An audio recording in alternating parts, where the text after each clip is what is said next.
no matarás, y cualquiera que matare será culpable de juicio. Pero yo os digo que cualquiera que se enoje contra su hermano será culpable de juicio, y cualquiera que diga necio a su hermano será culpable ante el concilio, y cualquiera que le diga fatuo quedará expuesto al infierno de fuego. Por tanto, si traes tu ofrenda al altar y ahí te acuerdas de que tu hermano tiene algo contra ti, deja ahí tu ofrenda delante del altar y anda, reconcíliate primero con tu hermano y entonces ven, presenta tu ofrenda. Dice el verso 25, ponte de acuerdo con tu adversario pronto, entre tanto que estás con él en el camino. No sea que el adversario te entregue al juez y el juez al alguacil y seas echado en la cárcel. De cierto te digo que no saldrás de ahí hasta que pagues el último cuadrante. Señor, estamos delante de su presencia en esta hora para que nos hable su palabra, Dios. Háblenos a nuestro corazón, Dios, esa palabra hermosa que tiene preparada. Padre bendito, porque verdaderamente, Señor, necesitamos esa palabra en nuestras vidas, en nuestros corazones, Dios. Porque su palabra dice, Señor bendito, que no solo de pan vivirá el hombre, Padre, sino de toda palabra que sale de la boca de Dios. Y en esta hora aquí estamos, Señor bendito, humillados delante de su presencia, Señor, pidiendo que nos hable el corazón, que, Señor bendito, su Espíritu Santo venga y ministre. En el nombre de Jesús, amén y amén. Tomen sus lugares, hermanos. En esta hora, Jesús y el enojo. Este es el cuarto mandamiento. Porque dice aquí la palabra del Señor, oísteis que fue dicho. O sea, Jesús está diciendo, ustedes escucharon, oyeron que fue dicho. ¿En dónde lo escucharon? En la ley de Moisés. ¿En dónde lo oyeron? En la ley de Moisés. ¿Por qué? Porque Dios escribió en el Torah, en lo que es en la ley de Moisés, lo que es el Pentateuco, que los 5 libros, que de los primeros 5 libros de la Biblia, está escrito que Dios está hablando y diciendo a cada uno de los hijos de Dios, no matarás. Aquí está diciendo Jesús, oísteis que fue dicho, no matarás, y cualquiera que matare será culpable de juicio. Entonces aquí vemos un mandamiento de parte de Dios, y hemos entendido que los mandamientos son verticales y son horizontales. Ya lo hemos visto en ocasiones pasadas, que hemos entendido eso. Yo quiero corregir esta parte porque estaba diciendo que eran lineales, pero lineal no es igual a vertical. Lineal se describe algo que se asemeja a una línea, ya sea en su forma física o en la forma en que se avanza un proceso o en la forma en que se relaciona una persona con su familia. En este caso, la descendencia, ¿verdad? Significa linealmente hablando, descendencia de sus padres. Pero también está hablando de que en este caso los 4 mandamientos, primeros mandamientos son verticales. ¿Qué quiere decir vertical? Que es con Dios. Vertical. Aquello que conecta con el vértigo, con la cima, con una montaña, erguido, con la columna vertebral, es un ejemplo, en la espalda. Entonces, aquí estamos hablando de que Dios con el hombre verticalmente, los 4 mandamientos primeros. Los 6 mandamientos restantes, horizontales. ¿Por qué horizontales? Porque tienen que ver con el ser humano. Para los que están anotando. Aquello que se está dispuesto como el horizonte, o acostado, cuando duerme, en un ejemplo, la gente cuando duerme. Pero que está hablando horizontales con el hombre, los mandamientos. Calvino, un hombre cristiano, decía, la ley moral es como un espejo que nos revela nuestra verdadera condición. Eso es lo que estamos viendo, las leyes morales. La ley moral está en los 10 mandamientos. Y la necesidad que tenemos de Dios, eso es lo que nos da la ley moral. Una vez más, la ley moral es como un espejo que nos revela nuestra verdadera condición y la necesidad que tenemos de Dios a nuestras vidas. Estamos las leyes ceremoniales, las leyes que son civiles y las leyes morales. Eso es lo que estábamos viendo la semana pasada, pero hoy vamos a ver lo que es el 4º mandamiento que está escrito aquí en capítulo 5, verso 21 al 26. Está explicando Jesús. Ya vimos que Jesús no vino a abrogar la ley. Jesús vino a darle el verdadero significado de la ley. Entonces vemos que Dios, en su misericordia, en su bondad, nos está a nosotros, como hijos de Dios, nos está haciendo hombres y mujeres, niños, jóvenes, nos está haciendo que tengamos el carácter de Cristo.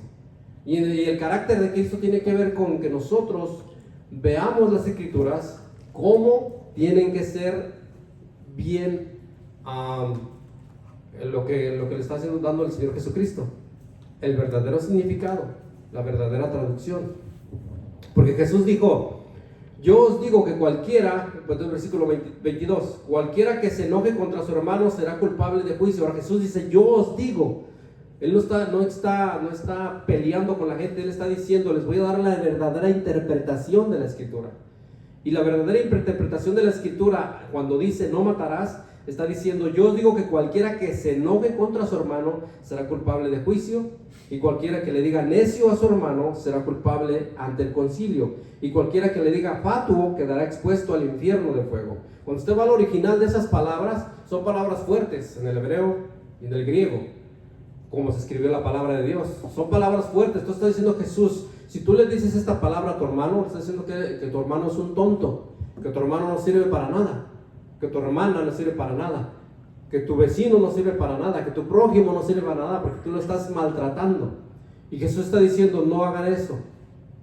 Dice, no, dice ahí entrando el versículo 22, dice: pero yo os digo, cualquiera que se enoje, cualquiera que haga estas cosas que acabamos de leer, en el último del versículo dice: quedará expuesto al infierno de fuego.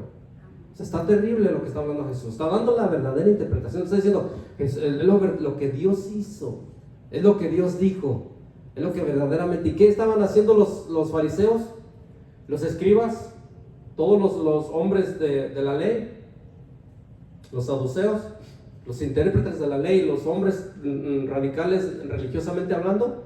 Estaban maltratando a Jesús, lo maltrataban, lo odiaban. Y él decía: ustedes están enojados contra mí. Entonces, como están enojados contra mí, están pecando delante de Dios. Sepulcros blanqueados, por fuera muy bonitos. No sé si usted alguna vez ha ido a las tumbas ahí en el panteón. Aquí hay unas tumbas bien bonitas en Estados Unidos. Nosotros hemos ido a entierros aquí de amistades que se han ido con el Señor, y hemos ido, y las tumbas muy adornaditas, muy bonitas, muy floreadas, tienen sus letras como de oro, ¿verdad? Plateadas, como haya pedido el difuntito, y luego unos hay anuncios que tiene de lo que el difuntito le gustaría que le pusieran ahí, pero están muy bonitas, muy adornadas. Cuando yo estaba jovencito, iba yo a lavar tumbas en el día de mi cumpleaños, el día de los muertos, que es el día de mi cumpleaños.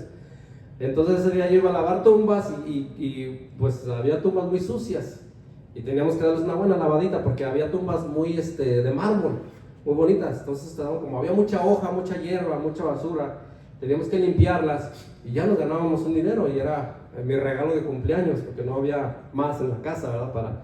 Para sobrevivir. Entonces todo esto a donde vamos en este momento es que Jesús les decía a estos hombres: no, ustedes no están haciendo como Dios quiere que hagan. O sea, no le están dando el verdadero significado a la palabra de Dios, porque ustedes son los sepulcros blanqueados. Ustedes son personas que nada más por fuera se ven muy bonitos, muy bien, pero por dentro están dañados, porque están dándole su propia interpretación a la palabra de Dios. Dice aquí, yo encontré en el diccionario bíblico, y en Google también estuve buscando, dice la palabra no matarás, la pena de muerte sobre cada homicida que matase intencionalmente o a otra persona. Esa es la pena de muerte que está diciendo aquí Jesús, que te vas a ir al infierno, expuesto al infierno, este versículo, porque Jesús no lo dice así nada más, porque dice: ay, yo nada más se me ocurrió decirles. No, Jesús lo está diciendo porque eso es algo bien serio. Dice: si tú le dices tonto a tu hermano, si tú le dices menso, porque no es esa palabra nada más así, estás diciendo que estás diciéndole a tu hermano o a tu hermana algo muy fuerte, y le dice Jesús: se quedará expuesto al infierno de fuego. Entonces, ¿qué quiere decir? Que cuando está la intención mala delante de su hermano, su prójimo, eso es lo que va a provocar que la persona, que se enoje Dios contra esa persona. Entonces la pena de muerte sobre cada homicida que matase intencionalmente a otra persona. Aquí en Éxodo 21:12, dice: el que hiere a alguno haciéndole así morir, él morirá. Esa es la ley de Dios. El que hiere a alguno haciéndole así morir, él morirá. Este mandamiento en su contexto original se refiere principalmente a la prohibición del asesinato, es decir, quitar la vida a otro ser humano de manera injusta o deliberada, con premeditación, alevosía y ventaja. Está diciendo Jesús: no hagas eso con tu prójimo. En Mateo 5, 21 y 22 que estamos leyendo, Jesús le dio el verdadero significado. Jesús expande el significado en este versículo donde dice que el mandamiento menciona que la ira y el odio hacia el prójimo son también formas de matar en un sentido espiritual. O sea, el odio, la ira es un sinónimo de que matas a tu prójimo en el sentido espiritual. Decía por ahí alguien: es que tú me dices unas palabras que me bajas el autoestima hasta el suelo, ¿verdad? Nosotros como padres tenemos que educar a nuestros hijos. No se les va a bajar la autoestima, al contrario. ¿A cuántos de nosotros se nos bajó la autoestima cuando la mamá y el papá les daban unos chanclazos? A nadie. Al contrario, Dios nos dio la oportunidad de entender muchas cosas. Recibimos los guaraches. Se quitaba el guarache la mamá y órale. Y parecía el guarache, parecía como que llevaba a donde, o sea, destino. Le decía a la mamá al guarache: ya sabes a dónde dar. Y le daba. ¿Por qué? Porque era necesario. Y eso es lo que hace Dios con sus hijos. Es necesario la corrección. Entonces aquí en Mateo 5, 21 y 22 está dando el verdadero significado Jesús. Y dice que la ira y el odio son también formas de matar en el sentido espiritual, por no perdonar a mi prójimo. O sea que por no perdonar a mi prójimo, ¿sabe cuántas enfermedades hay? Infinidad de enfermedades. Pregúntele a cualquier médico, a cualquier doctor especialista en enfermedades de depresión, de insomnio, de dolores musculares, de dolores de cabeza, de dolores del cuerpo. Pregúntele al doctor y le va a decir, hay unos doctores, ya hay doctores hoy en día que preguntan y dicen: oiga, ¿usted está enojada con su hermano? ¿Está enojado con su hermana? Bueno, no tanto, dice, un poquito. ¿Por qué se enojó con ella? Mi abuela nos dejó una herencia y se quedó con todo. Y pues la verdad sí estoy enojado con ella. La verdad estoy enojada con ella. Ah, pues esa es la raíz del problema, señor, señora. Porque le hemos hecho exámenes de todo. Estudios le hemos hecho de todo, ya le pasamos los escáneres de todo, ya le hicimos los estudios que necesarios para ver que dónde le duele, a ver dónde. El problema aquí más grave de usted es que usted no ha perdonado. Usted todavía odia. Y el odio ha traído esas enfermedades a su corazón, a su vida. Entonces, ¿qué necesitamos nosotros hacer? Perdonar. Ir a abrazar a esa persona, ir a decirle te perdono, ir a decirle me perdonas, ir a decirle perdóname. O si no está aquí la persona, pues perdonarle a ese Señor, ten misericordia de esta persona. La perdono. O pedir perdón. El apóstol Juan dijo en 1 Juan 3:15, todo aquel, 1 Juan 3:15 dice, todo aquel que aborrece a su hermano es homicida. Bien, nada más de aborrecerlo, porque Juan escribe en sus cartas, que es el Evangelio de San Juan, primera, segunda y tercera de Juan y Apocalipsis, cuando él escribe todo lo que Dios le dio, todo lo que Dios le dijo, es porque él conocía a Jesús, número uno. Y número dos, porque el Espíritu Santo le mostró todo lo que tenía que escribir. Pero él escribe esta palabra porque él dice, todo aquel que aborrece a su hermano, porque este hombre, Juan y su hermano, ellos querían un lugar privilegiado con Jesús. La mamá de Juan y de su hermano llegaron a querer un lugar especial, específico. Entonces Jesús les llamó los hijos del trueno a estos dos muchachos, que eran egoístas.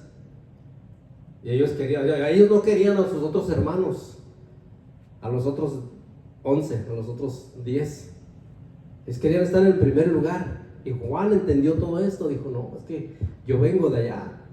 Entonces yo no puedo odiar a mi hermano, porque si odio a mi hermano me considero un homicida. Todo aquel que aborrece a su hermano.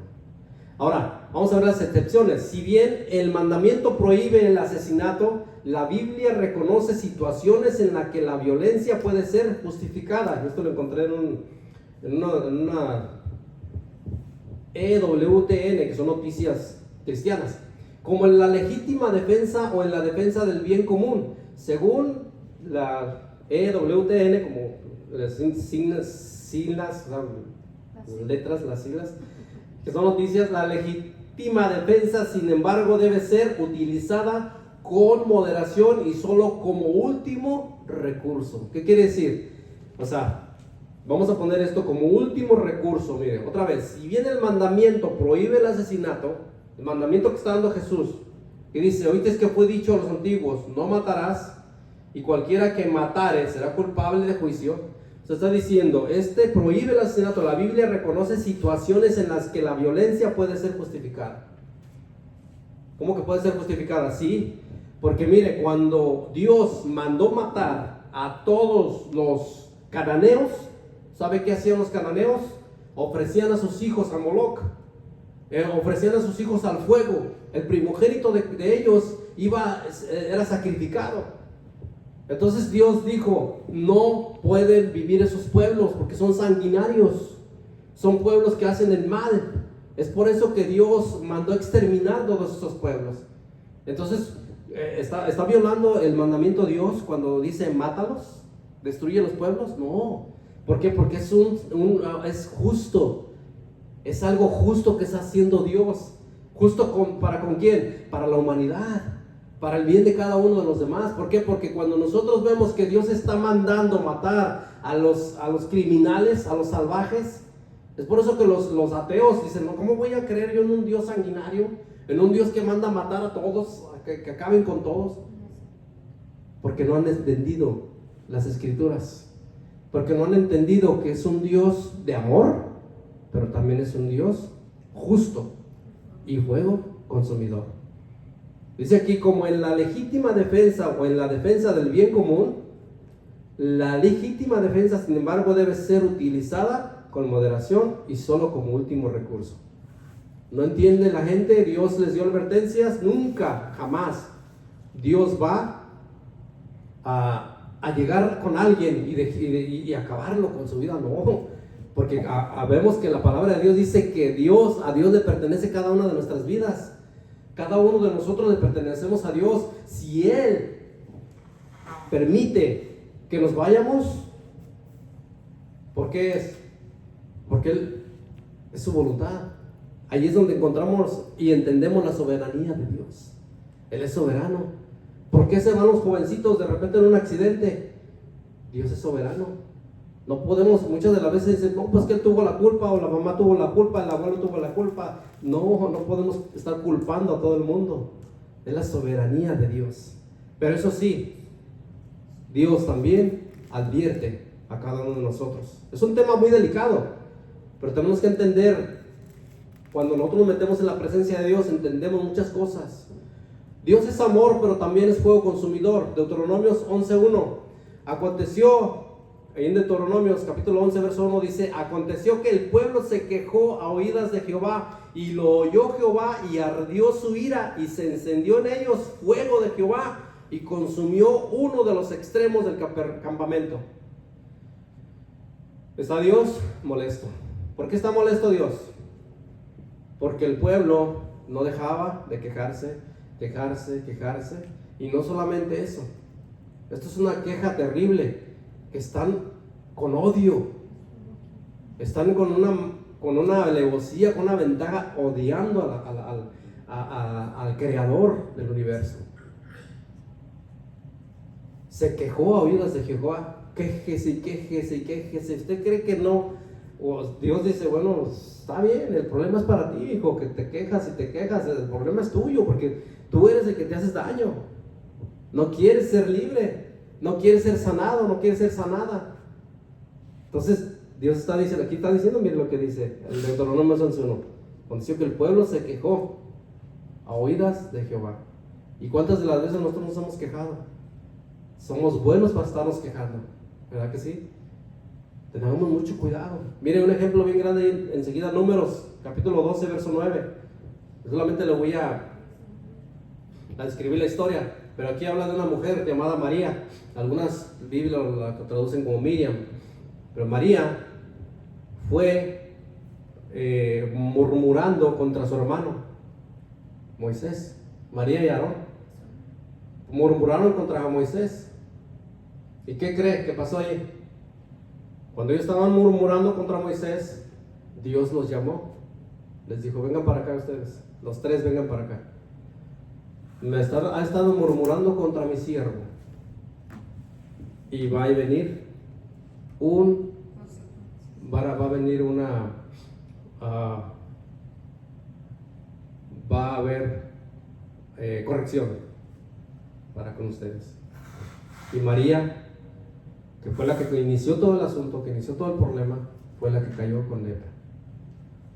Y ahí dice la historia, o dice la escritura, usted lo lee en Números 12:9, que ella cayó con lepra y estuvo con mucho temor, con mucho dolor y temor, al grado de que cuando ella estaba murmurando, a ella no le interesó las consecuencias. Muchas de las veces la gente no le interesa las consecuencias, no mide las consecuencias cuando está en la murmuración contra otros. Hoy en día se ve todo eso. Hoy en día, dijo el Señor Jesucristo cuando Él, en el capítulo 24 de Mateo, cuando lo que son todas las señales antes de que venga Jesús, habló de algo bien importante. Dice: el amor de muchos se enfriará. Y esa parte, cuando usted ve la traducción original del amor de muchos se enfriará, está hablando de un enfriar lento. ¿Cuántos han comido sopa bien caliente? Que acaba de salir de la cazuela, de la olla, la sopa. La sopa de pollo, la sopa de arroz, la sopa de letras, la sopa de fideo, una sopita, ¿verdad? Bien rica. Que sale de la cazuela, bien calientito el plato, y usted está con la cuchara queriéndosela comer, pero no puede. ¿Por qué? Porque está muy caliente, ¿verdad? Entonces, ¿usted qué está haciendo con la sopita? Cuando la menea y le sopla, está enfriando la cuchara otra vez. Y eso es lo que dice el Señor, que cuando venga Cristo, antes de que venga Cristo, el amor de muchos se enfriará. Se va enfriando la sopa hasta que se la puede comer. Ese es el significado griego cuando habla del amor de muchos se está enfriando. Ya los hijos ya no tienen amor por los padres. Ya no hay amor por los padres. Hay muchos padres que no tienen amor por sus hijos. Ya no están allí con los hijos, con ese amor. Cuando los niños estaban pequeñitos, todo era dulzura, porque los niños abrazaban al papá, abrazaban a la mamá. Los niños crecen.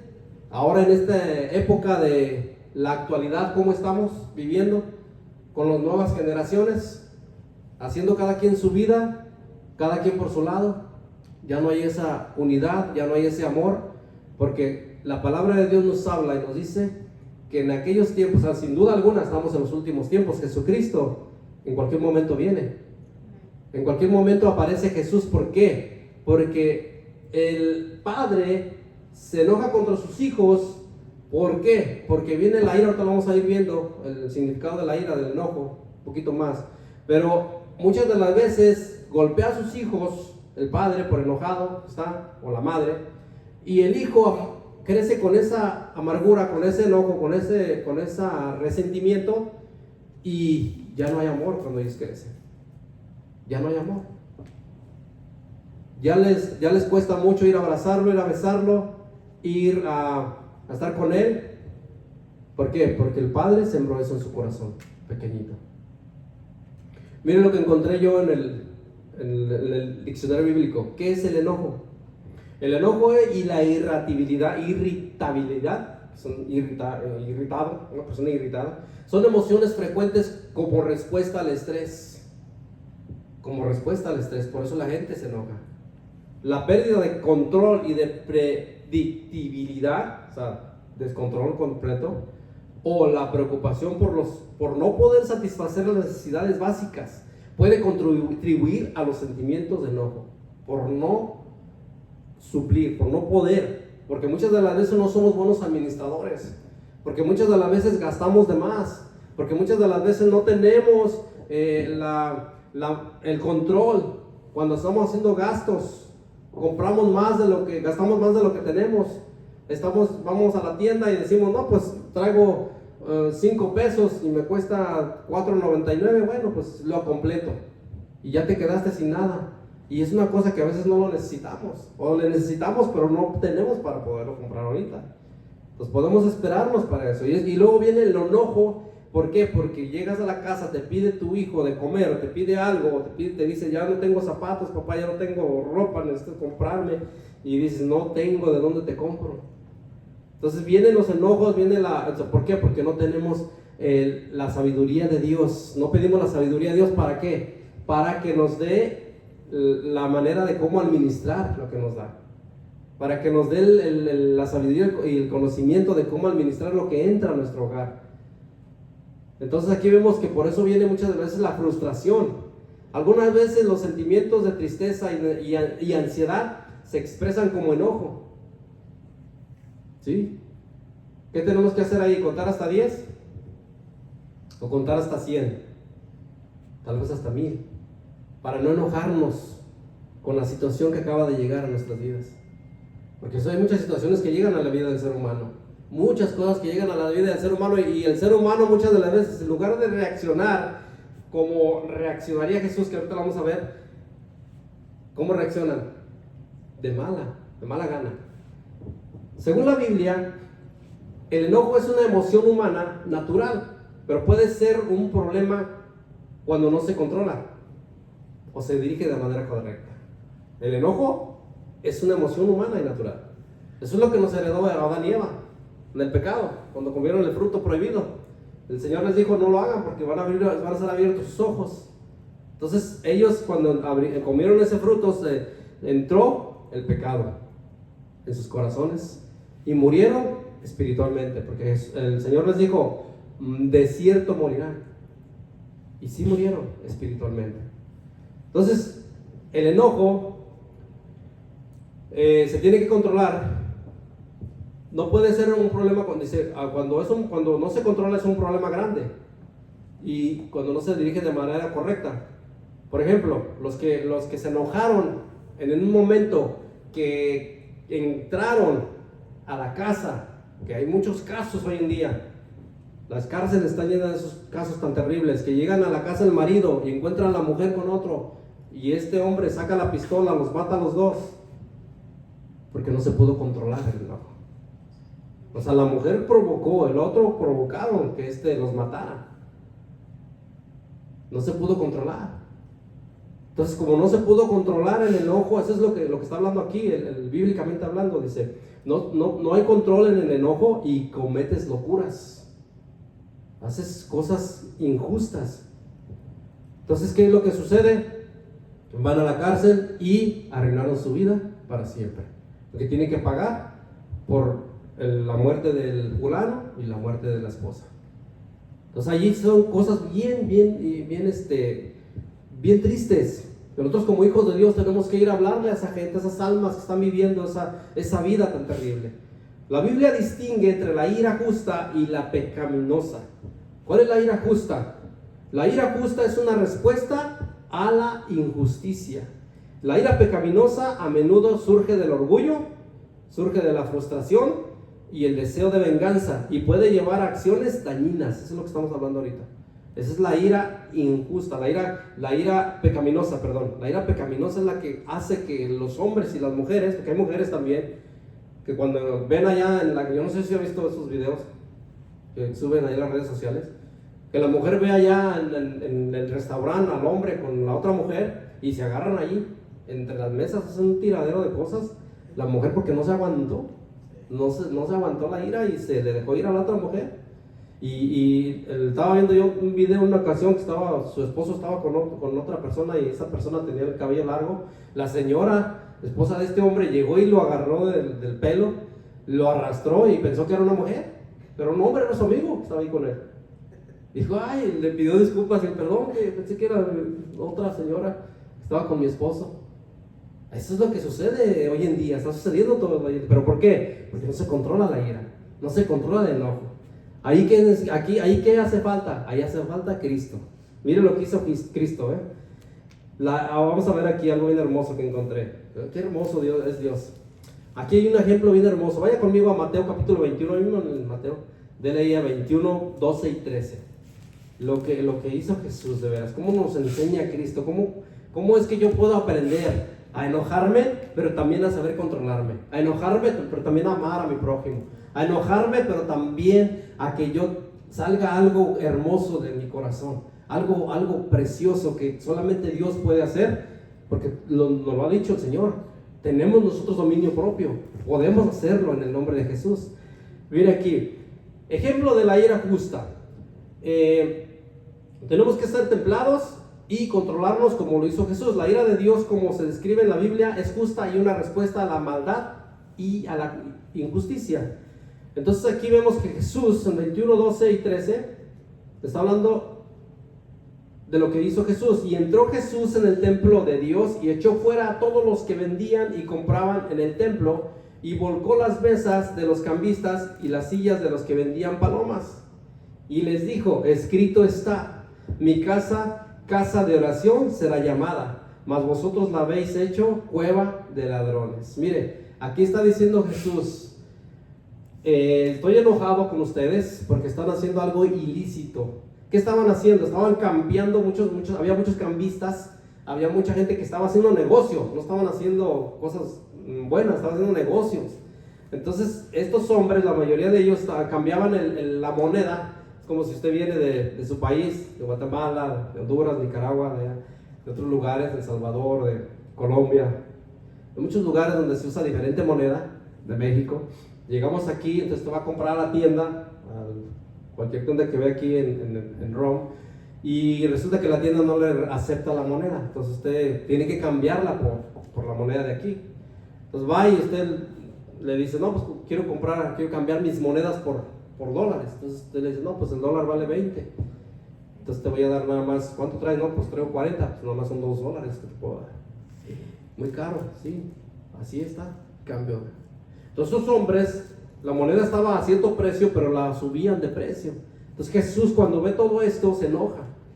Se enojó, fue un enojo santo, un enojo que tiene que ver con las cosas de Dios, que cuando se enoja Jesús le está diciendo, mi casa, casa de oración será llamada, mas ustedes la habéis hecho cueva de ladrones. O sea, pura gente ladrona, pura gente que agarraba de lo ajeno.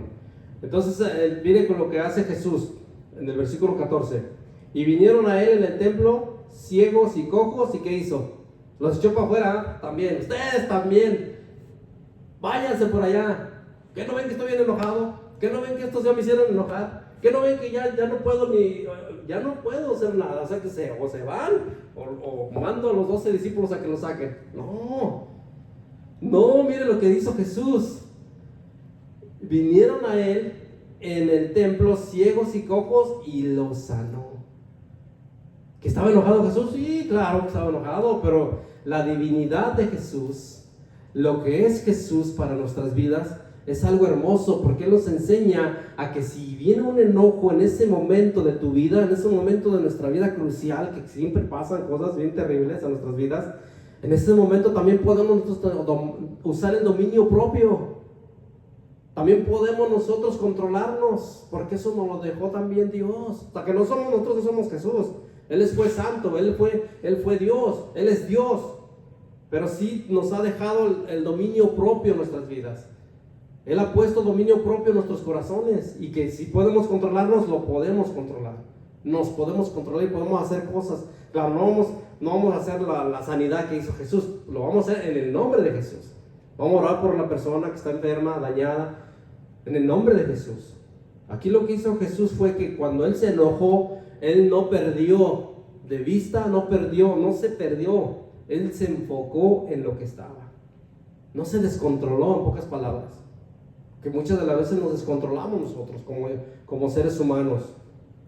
El enojo descontrolado puede llevar a pecar, como se menciona en Efesios 4, 26 y 27. Efesios 4, 26 y 27 nos dice: airaos, pero no pequéis. No se ponga el sol sobre vuestro enojo. O sea, ¿te puedes enojar? Sí. Pero ten cuidado, que si pasa el día y sigues enojado, trata de reconciliarte, lo que está diciendo el Señor Jesús. En el Mateo capítulo 21 en adelante, al 26. Está diciendo, si estás enojado con tu hermano, arregla las cosas. En el camino, y lo que está diciendo Jesús, en el camino arregla las cosas. Arregla las cosas con tu padre, arregla las cosas con tu madre, arregla las cosas con tu hermano, con tu abuelita, con tu abuelito, arregla las cosas. Y sé feliz. ¿Por qué cree que muchas de las veces los cristianos a veces vemos, y yo a veces veo a mis hermanos de muchos lugares que conocemos, de muchos lugares, y les digo, wow, no pasan los años sobre usted, hermano, sobre usted, hermano? No, pues es que cuando estamos nosotros en la voluntad de Dios, caminamos bien delante de la presencia de Dios. Mire, Dios rejuvenece los corazones. Podemos estar viejitos, pero el corazón está sano, el corazón está joven, el corazón está al servicio de Dios siempre.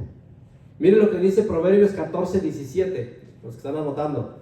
El que fácilmente se enoja, ¿qué hace? Comete locuras. El que fácilmente se enoja, ya lo vimos, que es lo que hace la persona que se enoja bien fácil, comete locuras.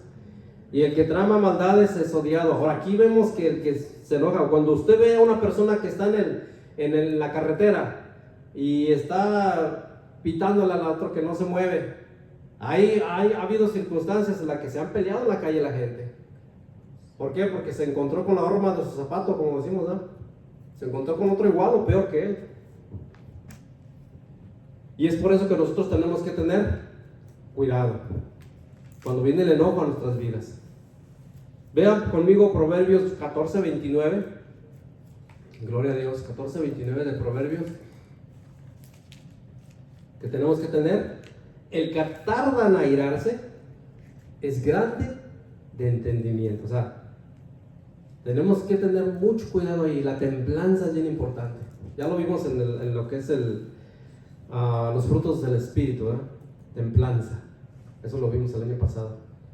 El que tarda en enojarse, el que tarda en airarse, es grande de entendimiento. O sea, que son sabios. Sí van a venir, pues es que como a todos los seres humanos, al globo terráqueo, a todos los que vivimos en este globo terráqueo, nos llegan cosas difíciles, nos llegan cosas tremendas, pero tenemos que tener cuidado. Como decía en ese momento, contar hasta 10. O sea, esto me está haciendo enojar, pero Señor, en ese momento, que se prendan las alarmas y hacerle caso a las alarmas. Se prendió la alarma amarilla, la alarma roja, ahí está. Pi, pi, pi, pi, pi. Cuidado qué vas a decir, cuidado cómo vas a actuar, cuidado qué vas a hacer. Hasta la pobre mascota la lleva, ¿verdad que sí? Agarramos la chancla y le damos, porque estamos enojados. Y está el perrito ahí a llore y llore. ¿Por qué? Porque decimos, ¿con quién más me desquito? Pero ahí tenemos que tener ahí, Señor, ayúdanos, ayúdanos. Mi hija se ríe porque ya me conoce, que estoy ahí a veces peleando con mi perrito. Entonces, la paciencia, el control, es bien importante para como hijos de Dios. Eso es algo que Dios ha puesto en nosotros. Decía en una ocasión una hermana, hermano, ¿en qué nos parecemos a Dios? Porque dice, a imagen y semejanza hemos sido creados. Nosotros nos parecemos a Dios en que Dios es amoroso, Dios es misericordioso, Dios es perdonador, Dios es paciente, Dios es benigno. Nosotros no somos omnipotentes, ahí no nos parecemos a Dios. No somos omniscientes, no somos todos poderosos, pero sí nos parecemos en lo amoroso que es Dios, en lo paciente que es Dios. Y en ese momento, cuando se prenden las alarmas rojas, ¿qué tenemos que hacer? Señor, dame sabiduría, dame entendimiento. Ahí te necesito, Señor. ¿Qué hizo Caín cuando se enojó? Mire Génesis 4, verso 5. Le está diciendo Dios, te estoy prohibiendo que no te enojes. No te enojes, Caín. Vaya conmigo a Génesis 4, verso 5. No te enojes. ¿Por qué no te enojes? Porque te va a ir mal. El mal es para ti. Pero no miró con agrado a Caín y a la ofrenda suya, y se ensañó Caín en gran manera y decayó su semblante. Mire el verso 6. Estoy en Génesis 4, 6. Entonces Jehová dijo a Caín: ¿por qué te has ensañado y por qué ha decaído tu semblante? Verso 7. Si bien hicieres, no serás enaltecido, y si no hicieres bien, el pecado está a la puerta. Con todo esto a ti será su deseo y tú te enseñorearás de él. Le está diciendo: ten cuidado con lo que vas a hacer. Ten cuidado, ¿por qué? Porque te estoy viendo una actitud, una manera de ver las cosas, que quieres hacer algo que no va a estar bien para tu vida. ¿Hizo caso Caín? No hizo caso Caín. Mató a su hermano. Mató a su hermano, y este fue el primer asesinato en una familia. Una familia en la cual se esperaba que Adán y Eva pudieran tener la descendencia de Abel, donde viniera la línea de Jesús, pero no. ¿Qué quería hacer el enemigo? Acabar con la línea de Jesús, acabar con esa línea roja que venía para la salvación de nuestra alma. Pero ¿qué hizo Dios? Suplió y le mandó otro hijo a Adán, en el cual de ahí vino la descendencia de nuestro Señor y Salvador. Entonces vemos aquí que Dios, en su gran misericordia, nos prohíbe, nos está prohibiendo, nos está advirtiendo: no te enojes porque van a hacer locuras, ten cuidado. Y más, yo no sé, hoy en día, hoy en este estado de Georgia, permiten que la gente tenga armas en su casa. Armas, yo he ido a propiedades a trabajar y hemos estado trabajando ahí, y de repente veo una arma, porque está permitido. Yo digo: ayúdame Dios a no hacer enojar a este cliente, porque si ha enojado a la gente, quién sabe, agarran, ¿verdad? No sabemos cómo reaccionen. Entonces es algo que nosotros como hijos de Dios tenemos que vivir, una vida conforme a la voluntad de Dios, controlada, equilibrada. Le dice Naamán, ahí en Segunda de Reyes habla de un hombre llamado Naamán. Se enojó Naamán. También lo vimos eso en la templanza, que no era templado Naamán, era enojón. Segunda de Reyes 5:11. Miren lo que dice. Bien enojado porque él quería el milagro. Él quería llegar y ya, sin hacer ningún esfuerzo, sin nada. Así nada más que me hiciera el milagro. El hombre de Dios, decía él. Segunda de Reyes, perdón, decí primera, no, es segunda. Segunda de Reyes 5. Dice la palabra del Señor, versículo 11. Y Naamán se fue enojado diciendo: he aquí, yo decía para mí, saldrá él luego y estando en pie, invocará el nombre de Jehová, su Dios, y alzará su mano y tocará el lugar y sanará la lepra. Abana y Farfar, ríos de Damasco, ¿no son mejores que todas las aguas de Israel? Si me lavare en ellos, ¿no seré también limpio? Y se volvió y se fue enojado. Usted dice: me está mandando al río Jordán, todo lleno de lodo, ahí todo mugroso el río. Hay unos ríos tan cristalinos allá por allá por donde vivo, y pues no puedo lavar ahí. ¿Qué estaba pidiendo Dios a través del siervo, a través del profeta Eliseo? ¿Qué estaba pidiendo? Obediencia. Es lo único que está pidiendo Dios de nosotros: obediencia. Obedece. No seas berrinchudo, no seas enojón, obedece solamente. Entonces, ¿qué fue lo que sanó a Naamán? La obediencia a Dios. Eso fue lo que lo sanó, porque él después de leer la historia, después fue sanado, quedó como un bebé la carne de él, la piel. ¿Por qué? Porque Dios hace milagros cuando nosotros obedecemos. Dios es bueno cuando nosotros obedecemos. Y aunque no obedezcamos, Dios sigue siendo bueno. Y aunque nosotros no seamos buenos, Él permanece fiel, aunque no seamos fieles. ¿Por qué? Porque es su naturaleza de Dios. Es la naturaleza de Dios. Mire lo que dice: no te apresures a enojarte. Eclesiastés 7:9. Vamos allá al libro de Eclesiastés, con eso terminamos. Eclesiastés, capítulo 7, verso 9. Eclesiastés casi por lo regular lo usan los hermanos que predican a la juventud. Es algo muy bueno. Bueno, en mi época lo oía mucho con los jóvenes. Pero es un libro muy bueno que nos enseña cosas que necesitamos aprender. Nosotros también somos jóvenes, no creo que estamos tan viejos. Decía mi abuelito, viejos los cerros. Y también aún todavía enverdecen, ¿verdad? Entonces vamos a ver Eclesiastés 7:9, dice aquí el Señor. Dice, no te apresures en tu espíritu a enojarte, porque el enojo reposa en el seno de los necios. O sea, nos vamos a hacer llamados necios. Yo no sé si ha visto esa gente que, principalmente ya viejitos, que Dios nos ayude cuando lleguemos a la vejez. Porque hay gente bien necia, que no la saca de ahí no la saca de... O sea, se montan en el burro, como decimos, y de ahí no nos bajamos, ¿verdad?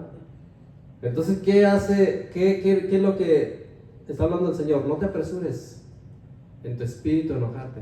O sea, el enojo entra en lo profundo, entra dentro de nosotros, entra una cosa tan terrible. Mire, yo pienso que cuando se enoja la gente, y yo no creo que sea mentira, eso es verdad. Como que la hiel, no sé, toda la cosa que tenemos nosotros de hiel, algo así que hay dentro de nosotros, yo creo que se activa y empieza a maltratar a las células de nosotros. Yo creo que es bueno ir a investigar todo eso, ¿verdad? Hablando, médicamente hablando, como que se activa lo malo dentro de nosotros y empiezan los dolores. Entonces ya no nos vamos a llamar como nos llamamos, vamos a llamar Mr. Dolores y Mrs. Dolores, ¿verdad? Entonces lo que Dios quiere es que nosotros entremos en esa armonía, entremos en esa dimensión tan hermosa de que nosotros vamos a ir a la presencia de Dios, a reposar en Él. Ve ahí conmigo, ahí mismo en ese, no nos vamos a ir de ahí. Es Eclesiastés 11:10.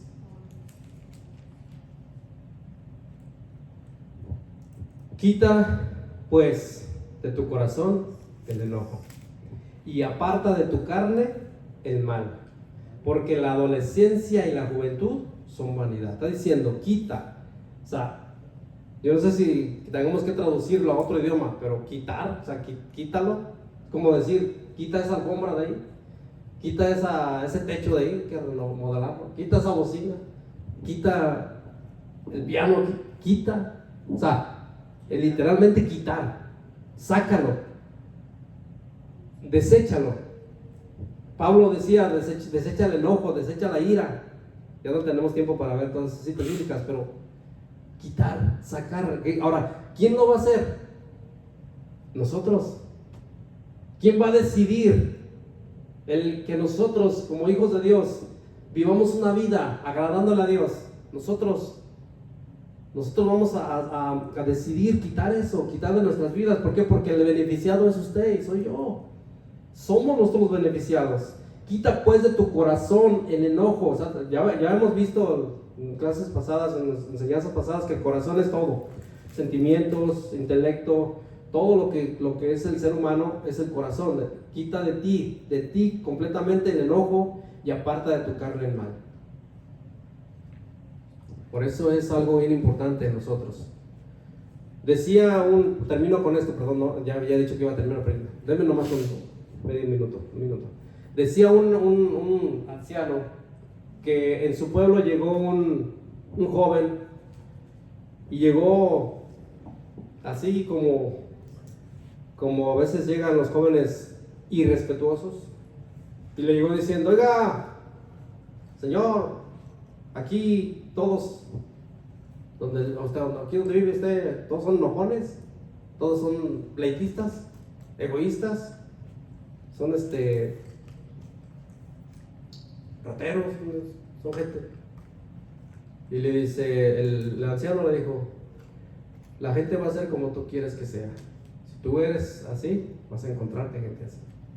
Y luego llegó otro joven ahí, ¿no? Ya ve que hay ancianos que se sientan en la ciudad, ahí en los lugares de los pueblos, las orillas, se sientan a platicar. Pero llegó otro joven y le saludó buenas tardes, ¿cómo están?